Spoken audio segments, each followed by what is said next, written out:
পশ্চিমবঙ্গের মানুষের সামনে আবার নতুন করে শিল্পায়নের স্বপ্ন দেখানোর একটা দুর্বল চিত্রনাট্য। এই সরকার যেদিন ক্ষমতায় আসেন সেদিন 1,92,000 কোটি টাকার ঋণ নিয়ে ক্ষমতায় এসেছিলেন। মুখ্যমন্ত্রী বলেছিলেন যে সিপিএম এমন অবস্থা তৈরি করে দিয়ে গেছে পশ্চিমবঙ্গের এই মুহূর্তে কেউ লিজ নিতে চাইলেও এটাকে নেবে না, কিন্তু আমরা তাও অত্যন্ত দায়িত্ব নিয়ে এটাকে গ্রহণ করছি। মুখ্যমন্ত্রীকে প্রশ্ন করা হয়েছিল এই অবস্থার আপনি পরিবর্তন করবেন কি করে। মুখ্যমন্ত্রী বলেছিলেন বউ আর ব্যবসা নিয়ে কাউকে আগে থেকে কিছু বলা যায় না।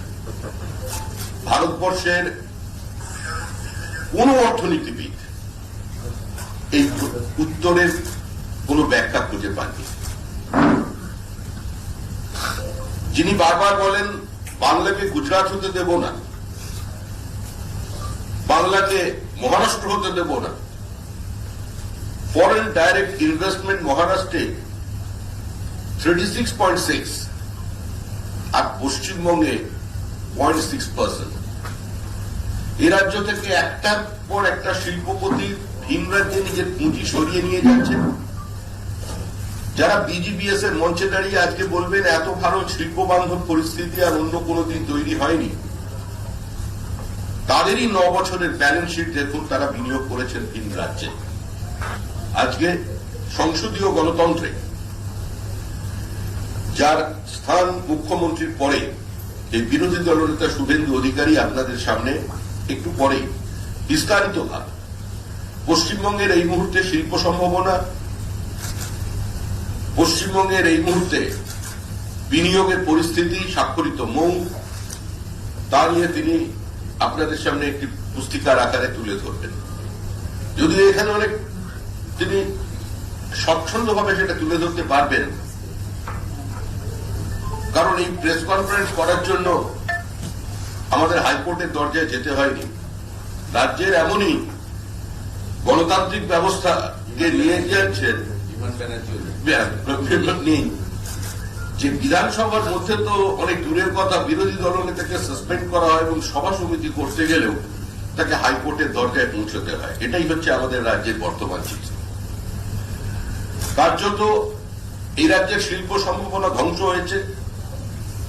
সিঙ্গুর নন্দীগ্রাম থেকে একটা ভিন্ন বার্তা চলে গেছে বিভিন্ন বিনিয়োগকারীদের কাছে।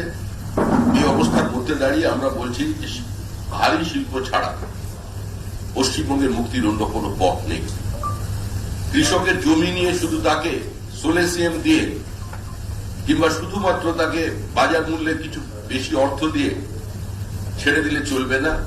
আমাদের যেটা নীতি সেটা হচ্ছে জমি অধিগ্রহণের যদি প্রয়োজন হয়, জমি অধিগ্রহণের পরে ডেভেলপ ল্যান্ড থেকে 10% অন্তত কৃষকদের মধ্যে বিতরণ করতে হবে এবং শিল্পে শেয়ারের মধ্যে দিয়ে কৃষকের অংশীদারিত্ব দিতে হবে। সাম্প্রতিককালে তৃণমূল কংগ্রেস সর্বশেষ যে নাটক উপস্থাপিত করেছে সেটা লিওনার্ড মেসি। আমাদের ক্রীড়ামন্ত্রী আবেগতাড়িত বাংলায় একটি পদত্যাগ পত্র দিয়ে দিয়েছেন। তিনি শাক দিয়ে মাছ ঢাকতে চাইছেন, সেটা যদি ঢেকেও ফেলতে পারেন কিন্তু শাকটাকে ঢাকতে পারবেন না। ডিজিকে সোকোস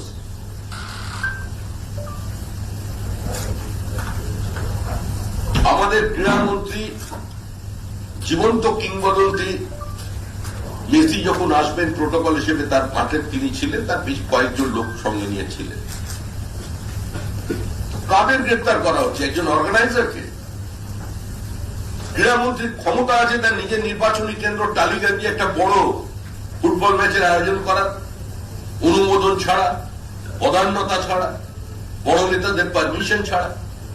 আজকে যাদের গ্রেপ্তার করা হয়েছে, যে বাচ্চা বাচ্চা ছেলেগুলোকে গ্রেপ্তার করা হলো, যারা টাকা দিয়ে টিকিট কিনেছে, মানে তারা যোগ্য, তারা সরকারি চাকরি করে, মাল্টিন্যাশনাল কোম্পানিতে চাকরি করেন, উচ্চশিক্ষিত ছেলে, তাদের গ্রেপ্তার করা হয়েছে, 7 দিনের জেসি হয়েছে তাদের। আর যারা এই প্রাতিষ্ঠানিক লুট করলো তারা কোথায়? মেসিকে প্রথম 25 কোটি টাকা অ্যাডভান্স কে করেছে? এর মধ্যে কারা আছে? গোটা তৃণমূল দল যুক্ত। শুধু একজন ক্রীড়ামন্ত্রীর পদত্যাগ করিয়ে তাকে যে নাটক করা, এবং ডিজিকে কে পরিচালনা করে? পরিচালনা করে সরকার। কোন পুলিশের ক্ষমতা আছে? পুলিশের কোন আধিকারিকের ক্ষমতা আছে? তৃণমূল কংগ্রেসের নেতা মন্ত্রী তারা যখন ঘিরে রেখে দিয়েছে মেসিকে, তাদের সম্পর্কে কথা বলা। আর এই সমস্ত দৃষ্টিকে থেকে দূরে সরাবার জন্য এতদিন ছিল এসআইআর, ঢাল হিসেবে নিজেদের সার্বিক শিল্পায়নের ব্যর্থতাকে, বিনিয়োগের নিয়ে আসার ব্যর্থতাকে ঢেকে রাখতে চাইছিলেন। এখন আবার চ্যালেঞ্জ করছেন। বিজেপি কারো দয়ায় আজকে এই জায়গায় বসে নেই। কংগ্রেসের গর্ব থেকে জন্ম না নিয়ে, কংগ্রেসকে না ভেঙে, অন্য কোনো দলকে নিজের সঙ্গে যুক্ত না করে, মতাদর্শের সঙ্গে সমঝোতা না করে, ভারতবর্ষের মানুষকে সঙ্গে নিয়ে, তাদের আশীর্বাদ নিয়ে, তাদের বুকের ব্যথা, মনের কথা, তাদের ছোট ছোট কথাগুলোকে নিয়ে চার দেওয়ালের মধ্যে যারা তুলে ধরেছিলেন, বিভিন্ন সারা ভারতবর্ষের রাস্তায় যারা নিয়ে গিয়েছিলেন, তারা আজকে আমাদের মানুষ আমাদের এই জায়গায় নিয়ে এসেছে। আমরা মানুষের আশীর্বাদে এখানে আছি। যে যত চ্যালেঞ্জ নিক না কেন, যা বলার বলুক না কেন, যত মিথ্যা কেস দিক না কেন, কুচবিহার থেকে শুরু করে কাকদ্বীপ পর্যন্ত যত গাঁজা কেস দিয়ে আমাদের কর্মীদের ভেতরে ঢোকান না কেন, যত আক্রমণ করুন না কেন, গঙ্গোত্রী থেকে গঙ্গা সাগর বিজেপির সরকার হবে। পৃথিবীর কোন শক্তি এটাকে আটকাতে পারবে না। কালের দেওয়ালে লেখা হয়ে গেছে। কালীঘাটের মা কালী ফাইল ছেড়ে দিয়েছেন। জগন্নাথ দেবকে নিয়ে আসা হয়েছে দীঘায়। জগন্নাথ দেব দেখেছেন এই ঝামেলার মধ্যে গিয়ে কোনো লাভ নেই।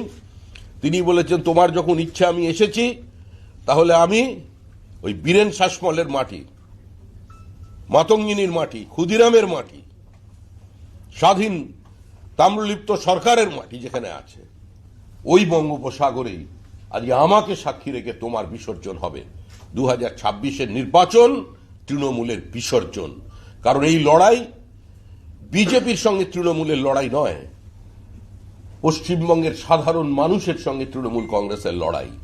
মানুষ স্থির করে নিয়েছে এই প্রাতিষ্ঠানিক দুর্নীতি উপহার দেওয়ার সরকারকে, এই লুটেরাদের সরকারকে আর তারা ক্ষমতায় রাখবে না। এই মুহূর্তে শিল্প বান্ধব পশ্চিমবঙ্গের আবহে বিজিবিএস যখন মঞ্চস্থ হতে চলেছে, আসল পশ্চিমবঙ্গের অর্থনীতির চেহারা কি, বিনিয়োগ কোন অবস্থায় পৌঁছেছেন, তা নিয়ে আমরা পুস্তিকা আকারে আমরা সেটা মানুষের সামনে নিয়ে আসছি। আমাদের বিরোধী দলনেতা এই নিয়ে আপনাদের সামনে এরপরে বক্তব্য রাখছেন।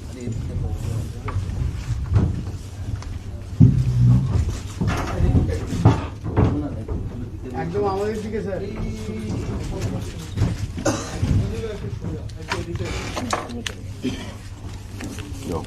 সুরেন্দ্রদা এইদিকে, সমিতা, সুরেন্দ্রদা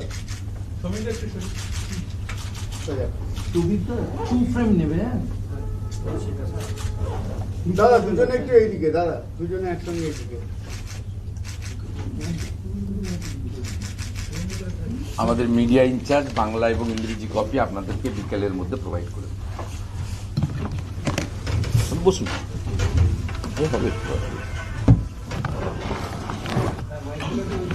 শুভ সকাল।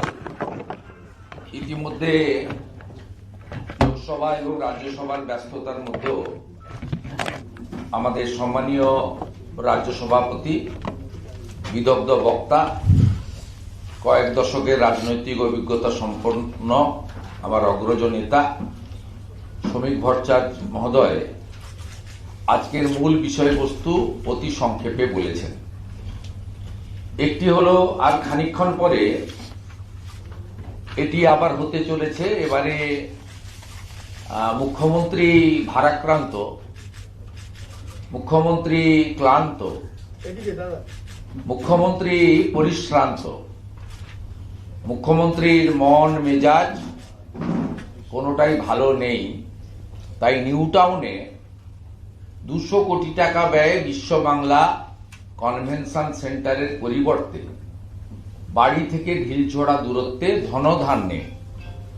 ধনধান্য যে অডিটোরিয়াম, সেখানে 2 দিন ব্যাপী এই বিজনেস সামিট হতে চলেছে। 12:30 থেকে রেজিস্ট্রেশন, উপহার প্রদান, নানা ধরনের খাদ্য সামগ্রী গ্রহণ এবং বেলা 2:30 থেকে সুমধুর বচন এবং ভাষণ। ইতিমধ্যে আমরা পুস্তিকা আকারে তথ্য সহ এই রাজ্যের বিপর্যয়ের বিষয় মাননীয় রাজ্য সভাপতির হাত ধরে আমরা উন্মোচিত করেছি, যা আমরা আগামী কয়েকদিন ধরে পশ্চিম বাংলায় সমস্ত স্তরে, একেবারে বুথ স্তরে পর্যন্ত ক্যাম্পেনিং আকারে আমরা বোল্ড পয়েন্ট পৌঁছে দেওয়ার একটা উদ্যোগ ভারতীয় জনতা পার্টি সোশ্যাল মিডিয়া প্ল্যাটফর্মকে ব্যবহার করে করবে। এবং আমাদের যে 17,000 পথসভা চলছে, যার মধ্যে ইতিমধ্যে 3-4 হাজার সভা কমপ্লিট হয়েছে, বাকি সভাগুলোতেই তোষণ, বাংলাদেশি মুসলিম অনুপ্রবেশকারীদের উৎপাত, সীমাহীন দুর্নীতি, বেকারত্ব, কৃষকের সর্বনাশের সাথে সাথে আমরা বিজনেস এবং শিল্পে বিপর্যয়ের যে তথ্য ডাটা আমরা পশ্চিমবাংলার সর্বস্তরে আমাদের সাধ্যমতো ক্ষমতা অনুযায়ী মানুষের কর্ণগোচর করার উদ্যোগ রাজ্য সভাপতির নেতৃত্বে নিয়েছি। আপনারা ডিটেলস এই বইতে পেয়ে যাবেন। আমি শুধু আপনাদের জ্ঞাতার্থে খুব ছোট্ট করে, যেহেতু শ্রমিকদাকে দিল্লি ফিরতে হবে এবং আমারও আরেকটি কার্যক্রম আছে যেটাতে আপনাদেরও ভূমিকা থাকবে।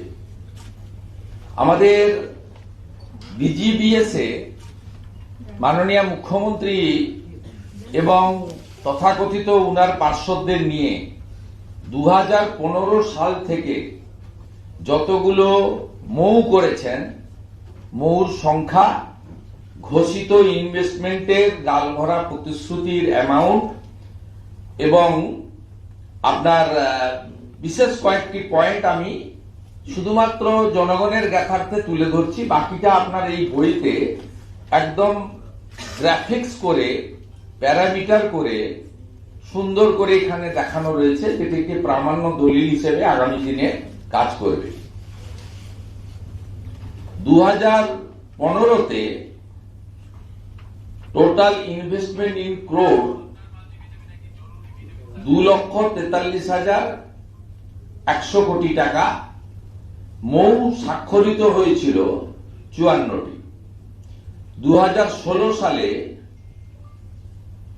মৌ স্বাক্ষরিত হয়েছিল 90টি। বিনিয়োগের প্রতিশ্রুতি ছিল 2,50,000 কোটি টাকা। 2017 সালে, আমি এটা না আপনাকে মিডিয়া গ্রুপে ফটোকপি নামিয়ে দেবো, তাহলে সুবিধা হবে। আমি 2017 সালে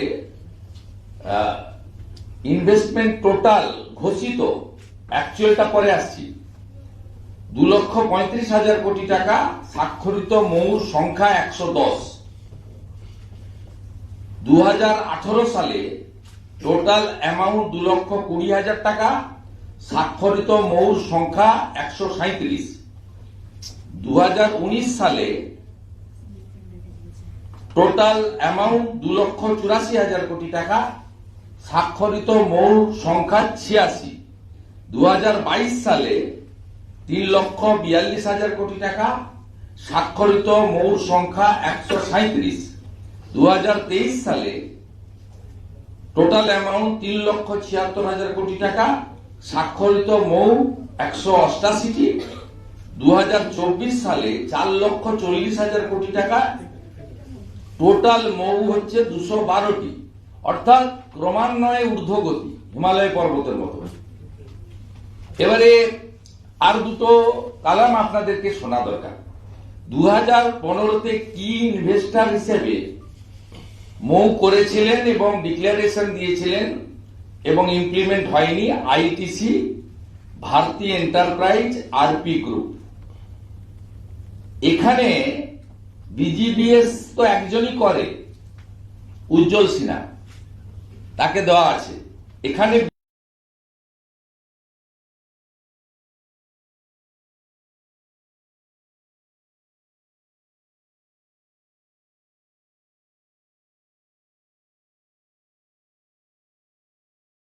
বিজিবিএস এর কস্ট কত খরচ হয়েছিল?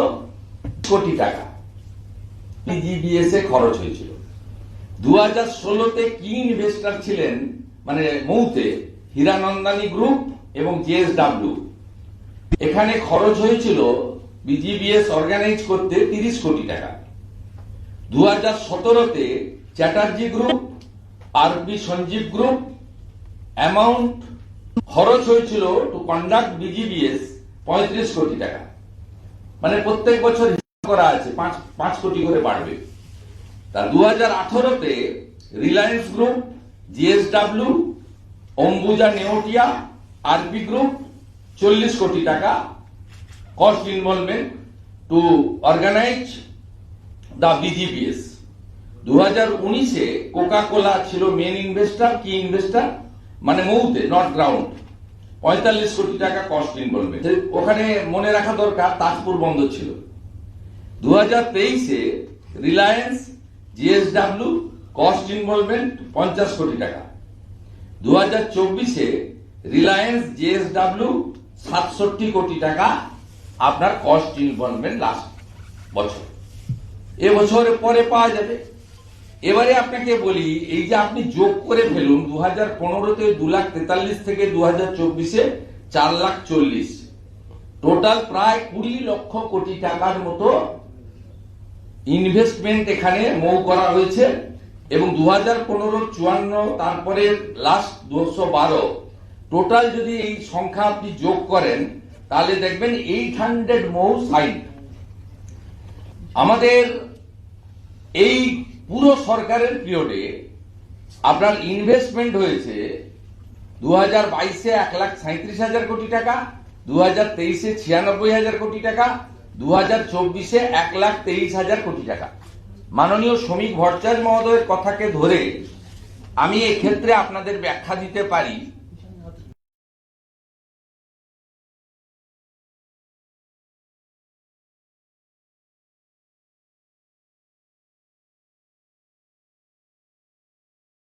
এটা কোথায় ইনভেস্টমেন্ট হয়? মূলত এসএমই সেক্টর।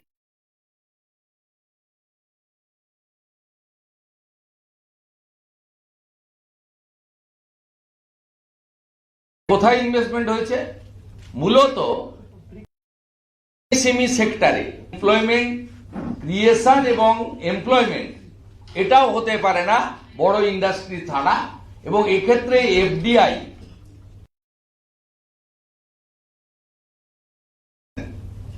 এই যে আমি বললাম যে সামান্য টাকা ইনভেস্টমেন্ট হয়েছে, এটা মূলত আপনার অ্যাগ্রো প্রসেসিং ইউনিট গুলোতে। টোটাল ইনভেস্টমেন্ট একবার বলবেন? টোটাল ইনভেস্টমেন্ট, টোটাল কস্ট মানে ইমপ্লিমেন্ট ইনভেস্টমেন্ট মো বললেন, তারপর ইনভেস্টমেন্ট কত? ইনভেস্টমেন্ট ইন রিয়েল এই তো রিয়েল টার্ম হচ্ছে যোগ করতে হবে আপনাদের। 1,37,000 কোটি 22-এ, 23-এ 96, 24-এ 1,23,000, তার মানে 1,40,000, 2,60,000 আর এখানে 96,000 কোটি। আর এটা হচ্ছে অ্যাকচুয়াল 20 লক্ষ কোটি টাকা অ্যাপ্রক্স। সাইন মৌ হচ্ছে 800। এই দুটো আপনাদের মিডিয়া গ্রুপে আমরা আমাদের মিডিয়া ইনচার্জ মাননীয় তুষারকান্তি ঘোষ দিয়ে দেবেন। আমার যেটা বক্তব্য সেটা হচ্ছে শ্রমিকদার কথাকে ধরেই বলি যে কোনো বিগ ইন্ডাস্ট্রিতে ইনভেস্টমেন্ট হয়নি, যেটা দিয়ে আমাদের পশ্চিমবঙ্গে যে 7 লক্ষ কোটি টাকা ঋণ হয়ে গেছে ডিজাস্টার, সেখান থেকে বাঁচার একমাত্র উপায় হচ্ছে নিজস্ব রেভিনিউ রাজস্ব বাড়ানো। সেটা বড় ইন্ডাস্ট্রি ছাড়া হতে পারে না। অ্যান্সিলিয়ারি না হলে ডেভেলপমেন্ট এবং জব অপরচুনিটি হাজারে হাজারে লক্ষ লক্ষ তৈরি হতে পারে না। এবং আপনাদের এই যে মিনিমাম যে ইনভেস্টমেন্ট আপনাদের বললাম 15 বছরের রাজত্বে, সেটা কমপ্লিটলি আপনার অ্যাগ্রো ইন্ডাস্ট্রিতে, যিনি লিচু থেকে কিছু, আম থেকে কিছু, ফ্রুট জুস, এই ছোট ছোট 20 কোটি, 25 কোটি, 30 কোটি, 50 কোটি, হার্ডলি 100 কোটি, এবং ব্যাংক ফাইন্যান্স করে, এবং এটাও হয়েছে প্রধানমন্ত্রীর বদান্যতায় পিএমইজিপিইপিতে, এবং মুদ্রা যে স্কিম যেখানে 5 কোটি টাকা পর্যন্ত আপনার দিচ্ছে, এবং আপনার সেইখানে স্মল স্কেল ইন্ডাস্ট্রির ক্ষেত্রে, এমএসএমইর ক্ষেত্রে এই মেন ইনভেস্টমেন্ট হয়েছে। আর রিলায়েন্স সহ তারা এই পাইপলাইন বেছানোর জন্য যে ইনভেস্টমেন্টটা পশ্চিমবঙ্গে হয়েছে রাস্তা করে, তার জন্য সব ড্রেন চলে গেছে, রাস্তা চলে গেছে, রিপেয়ারিং হয়নি, জলের সেন্ট্রাল গভর্নমেন্টের রুটিন ইনভেস্টমেন্ট। হ্যাঁ, এবং এই ক্ষেত্রে পাইপ মানে তার বেছানো। আর বাকি এখানে আপনার পোর্ট, এনএইচ, রেলওয়ে এবং এয়ারপোর্ট অথরিটি অফ ইন্ডিয়া, তারা যে ইনভেস্টমেন্ট করেছেন, এই সামান্য ইনভেস্টমেন্টের একটা বড় লার্জ মানে সেকশন, মানে ফান্ড, লার্জ পোর্শন, এটা কিন্তু সেন্ট্রাল গভর্নমেন্টের যে বিভিন্ন আন্ডারটেকিং রয়েছে তাদের ইনভেস্টমেন্টেও এক্ষেত্রে ধরা হয়েছে। যেমন এনএইচ এর ক্ষেত্রে তারা অনেকগুলো র মেটেরিয়াল এবং প্রসেসিং ইউনিট করেছেন। পাথর, আপনার পাথরকে প্রসেসিং করে পিচকে প্রসেসিং করা, এয়ারপোর্টে কার্গো, নতুন নতুন কার্গোর যে ইউনিট বানানো, র হাউস তৈরি করা। আর পোর্টের ক্ষেত্রে আপনি জানেন শালুকখালী পোর্ট 2 তৈরি হচ্ছে, সেখানে ইনভেস্টমেন্ট এসেছে 2000 কোটি টাকা। আইওসিতে ইনভেস্টমেন্ট এসেছে ডিলেট ক্র্যাকার ইউনিটে 2200 কোটি টাকা। এইগুলো যদি ধরেন, অ্যাকচুয়াল পশ্চিমবঙ্গের যে বিজিবিএস এ এখনো পর্যন্ত বিজিবিএস অর্গানাইজ করার জন্য যে 500 কোটি টাকা শুধু উপহার, ভাষণ, খাওয়া দাওয়াতে খরচ হয়েছে, 500 crore অ্যাপ্রক্স, সেই তুলনায় এই রাজ্যে ইনভেস্টমেন্ট জিরো। অর্থাৎ বিজিবিএস আজকে একটি ফ্লপ শো। আর পরের পোর্শনে বলি, শ্রমিকদা যেটা বলেছেন যে 5টি দর্শকদের ধরা হয়েছে, আরো কাউকে কাউকে তাদের পিছনে এই মেসি কাণ্ড নিয়ে করা হয়েছে, তাদের লিগ্যাল সাপোর্ট, বেল করানো, সব বিষয়টাই আমরা দেখব। আমি যে পিলটা করেছি আগামীকাল সেটা আছে, সেখানে আমাদের লয়াররা এই ফলস এফআইআর গুলোতে স্থগিতাদেশ চাইবে, স্টে চাইবে। সমস্ত দর্শক যারা চিটেড হয়েছে, আবার তাদের বাড়িতে গিয়ে এডুকেটেড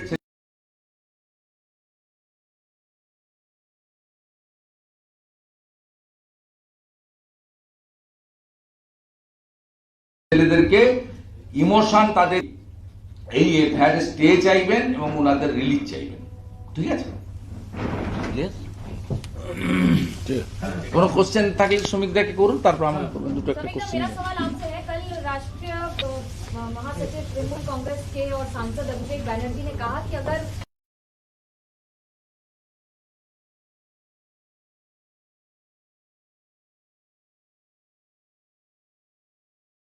2026 में जीत तो नहीं पाएंगे, लेकिन आपको माफी कांग्रेस करिए। तृणमूल कांग्रेस अगर चाहे तो दिल्ली से मार्च करके अंटार्कटिका तक जा सकते, लेकिन एक बात मान के चलिए, जो गंगोत्री से गंगा सागर तक बीजेपी का ही सरकार बनेगा, डबल इंजन का सरकार बनेगा। सिर्फ देश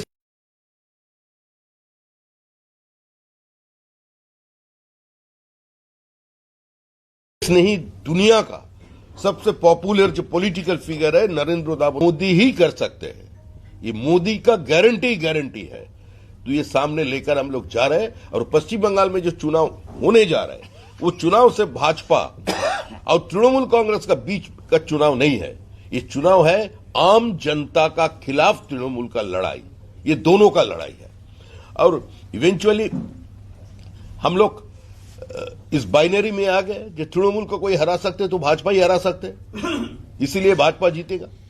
तृणमूल कांग्रेस का जो तृणमूल स्तर का कर्मी है, जिन्होंने पिछले 14 साल में सत्ता का रस नहीं पिया, जो कांग्रेस का निचली हिस्से के कार्यकर्ता है, थोड़ा बहुत जो बचे बुचे है, और जितना सारे वामपंथी है जो लोग दिल से चाहते हैं जे यहां तो लड़ाई होगा और उस पार जाकर के बोलेगा चलो दिलदार चलो दिल्ली में, ऐसा जो कार्यकर्ता नहीं है। जो लोग चाहते हैं जो पश्चिम बंगाल ये श्राप से मुक्त हो जाए, वो लोग भी इस बार भाजपा को वोट करेंगे।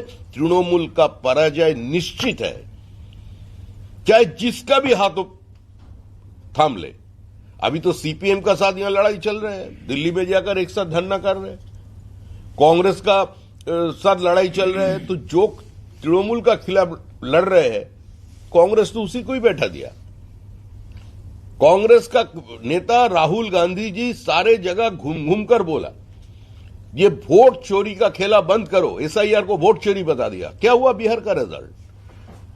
कौन सा एसआईआर था? हरियाणा चुनाव का पहले, दिल्ली चुनाव का पहले, वो तो पानी में जाकर कूद भी पड़ा, स्विमिंग भी कर लिया। लेकिन जो नतीजा होना था वहां बिहार में वही हुआ, और बिहार का बाद पश्चिम बंगाल में वही होने जाने वाला है। তৃণমূলের 10 সাংসদ জলশক্তি মন্ত্রকে গিয়ে সেখানে 2,500 কোটি টাকা এ রাজ্যের পাওনা বাকি আছে, কেন আটকে রয়েছে সেই নিয়ে দরবার করতে গেলেন সৌগত রায়ের নেতৃত্বে তৃণমূলের 10 সাংসদ। তৃণমূলেরই এক সাংসদের প্রশ্নের উত্তরে পার্লামেন্টে সংশ্লিষ্ট মন্ত্রী উত্তর দিয়েছেন যে টাকা পশ্চিমবঙ্গে এসেছিল সেই টাকার অর্ধেক তৃণমূল কংগ্রেস খরচা করতে পারেনি, বাস্তবায়িত করতে পারেনি। কারণ কাকে কাজ দেবে, কাকে প্রায়োরিটি দেবে, এই জন্য তারা কাজ করতে পারছে না। তৃণমূল কংগ্রেস সরকার বলে আজকে আর কিছু নেই, যেটা আছে সেটা জীবন্ত জীবাশ্ম, এটা চলে যাবে। সামনের বছর ইডেনে বিশ্বকাপ, এবং সেই বিশ্বকাপের জন্য যুব ভারতী থেকে শিক্ষা নিতে কলকাতা পুলিশ আজকে থেকে সব স্টেক হোল্ডারদের সাথে মিটিং করে দিল, এবং সেখানে আবার মিটিং হবে জুন মাসে আবার মিটিং হবে। বিরোধী দলনেতাকে আপনি দেখতে পাবেন, মিটিংটা তিনি নেবেন, উনি নেবেন। না আর কিছু আছে তো ক্লোজ করুন। ভারতী কাণ্ডের 1 ঘন্টার মধ্যে মুখ্যমন্ত্রী ক্ষমা চেয়েছেন, তদন্ত কমিটি গঠিত হয়েছে, অথচ মহাকুম্ভ এবং দিল্লির স্টেশনের পদপিষ্টের ঘটনার পর কি ব্যবস্থা নেওয়া হয়েছে এই প্রশ্ন তুলছেন অভিষেক বন্দ্যোপাধ্যায়। প্রশ্ন করার অধিকার গণতান্ত্রিক ব্যবস্থা প্রত্যেকের আছে, তিনি প্রশ্ন তুলুন। কিন্তু যে মানুষগুলো 12,000 টাকা দিয়ে টিকিট কেটেছিল, যারা 300 টাকা দিয়ে জল খেয়েছে, 200 টাকা দিয়ে জল খেয়েছে, 100 টাকায় চিপস খেয়েছে, খেয়ে মেসির পরিবর্তে অন্য কাউকে দেখেছে মাঠে গিয়ে, তাদের আর কি হবে? নাটক হচ্ছে। পদত্যাগ অরূপ বিশ্বাসের ক্ষমতা আছে, অরূপ বিশ্বাস একটা ম্যাচ অর্গানাইজ করে দেবেন যুব ভারতী ক্রীড়াঙ্গনে, পুরো পুলিশ নামবে। ডায়মন্ড হারবার ফুটবল ক্লাব, মোহনবাগানের তো উচিত, আমি আবেদন করব মোহনবাগানের প্রত্যেকটা সমর্থকের কাছে, প্লেয়ারের কাছে, যে মোহনবাগানের সঙ্গে একটা স্বাধীনতা সংগ্রামের একটা নির্দিষ্ট অতীত জড়িয়ে আছে, একটা ঐতিহ্য আছে। এই সমস্ত চক্করের মধ্যে ঢুকবেন না, এতে মোহনবাগানের সমর্থকদের আবেগ আহত হচ্ছে, মর্যাদা নষ্ট হচ্ছে। এসব লুট দালাল চক্র এরা এই সমস্ত তৈরি করেছে। সেলফি তোলা হচ্ছে লক্ষ লক্ষ টাকা, এটার সঙ্গে কোন ফুটবলের যোগ আছে? কারা মেসিকে ঘিরেছিলেন? ফুটবল তো অনেক দূরের কথা, পাড়ার গলিতে টেনিস বলে কোনোদিন পা লাগায়নি, তারা এখানে মেসির পাশে চলে গেছেন। মেসির মতো করে ডজ করে বেরিয়ে চলে গেছে, গরিব মানুষ প্রতারিত হয়েছে। তৃণমূল আরেকটা অর্গানাইজ লুট করলো ভোটের তহবিলের জন্য। আর না, এবার আপনি এক্ষুনি বললেন যে 2026 জুন মাসে মাননীয় শুভেন্দু অধিকারী তিনি অনুরূপ আরেকটি বৈঠক করবেন, যেটা বিশ্বকাপ নিয়ে বলা হলো। তার মানে কি ধরে নেওয়া যেতে পারে যে আপনারা মেনে নিচ্ছেন যে 2026 বিধানসভা নির্বাচনে শুভেন্দু অধিকারীকে মুখ করে আপনার বিধানসভা?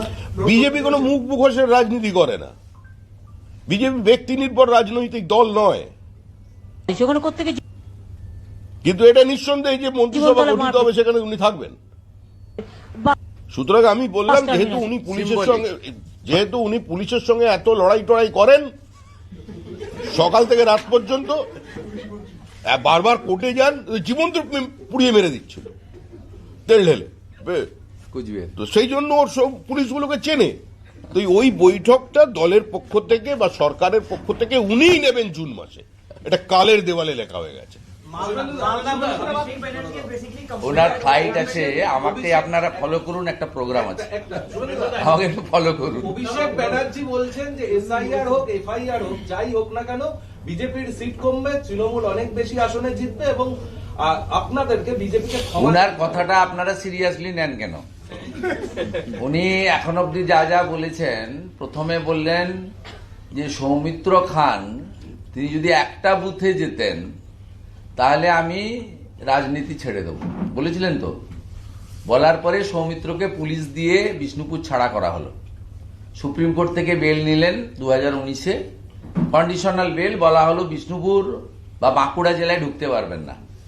উনার 7টা বিধানসভার মধ্যে খণ্ডঘোষে প্রচার করেছিলেন, যেহেতু সেটা বর্ধমানে। 6টা বিধানসভায় উনার তৎকালীন যিনি অর্ধাঙ্গিনী ছিলেন ওনার মিসেস প্রচার করেছিলেন। সৌমিত্র খান অনেক ভোটে জিতেছিলেন। দ্বিতীয়, আপনাদের স্মরণের জন্য বলি, 2019-এ একইভাবে ব্যারাকপুরে গিয়ে ভাটপাড়াতে গিয়ে উনি বলেছিলেন যে অর্জুন সিং যদি নির্বাচিত হয় আমি রাজনীতি ছাড়ব, 2 লক্ষ ভোটে হারাবো। হ্যাঁ, 2 লক্ষ ভোটে হারাবো। তারপরে 2021-এ নন্দীগ্রামে গেছিলেন ওনার পিসির জন্য প্রচারে, তা সেখানে গিয়ে বলে এসেছিলেন শুভেন্দু অধিকারী যদি এখানে জিততে পারে তাহলে আমি রাজনীতি ছাড়ব। এরকম অসংখ্য উদাহরণ রয়েছে। তাই আমরা অন্তত সিরিয়াসলি ওনার কথা নিই না। আপনারা কেন নেন জানি না, কি কারণ আছে সেটা আপনারাই বলতে পারবেন।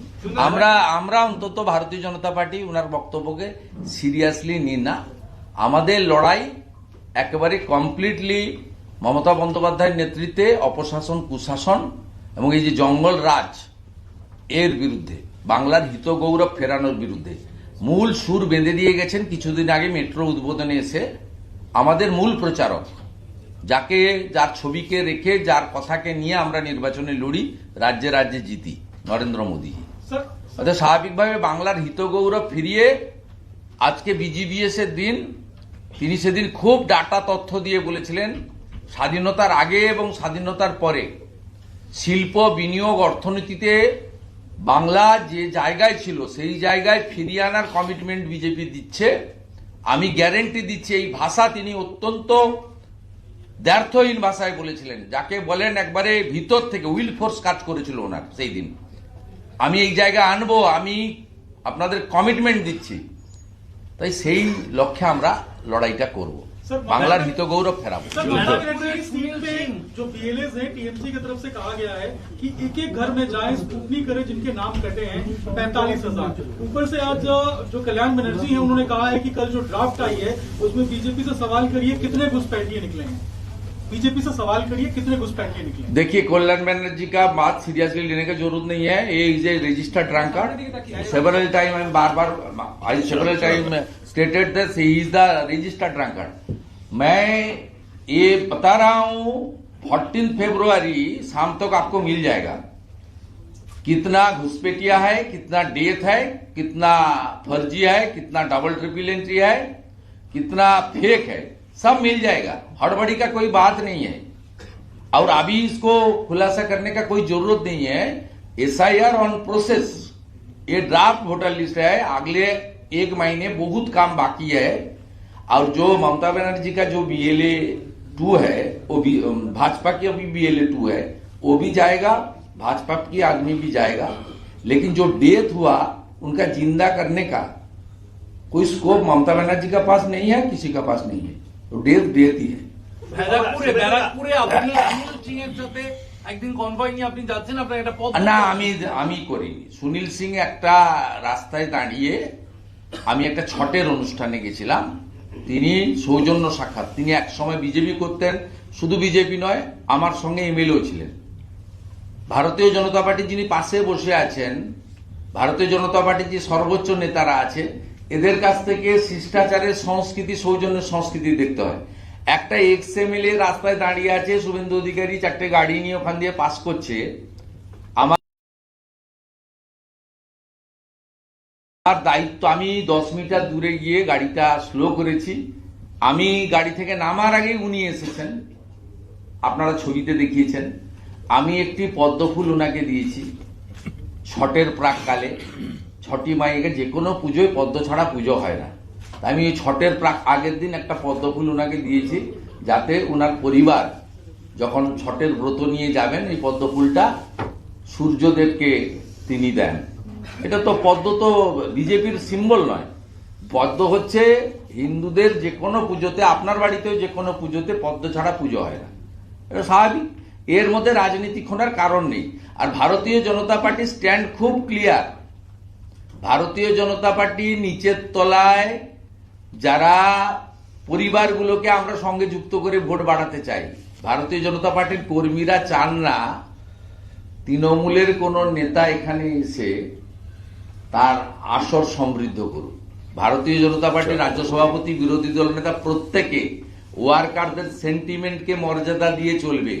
এই নির্বাচনে কর্মীরা এবং রাষ্ট্রবাদী ভোটাররাই শেষ কথা বলবে, কোন নেতা শেষ কথা বলবে না। तृणमूल कांग्रेस ने भवानीपुर में बूथ एजेंट को घर घर भेज रहा है, क्योंकि वो भेज दिया, भेज दिया। चलो 45,000 भवानीपुर में नाम बात करने के बाद घर घर बूथ एजेंट भेज रहे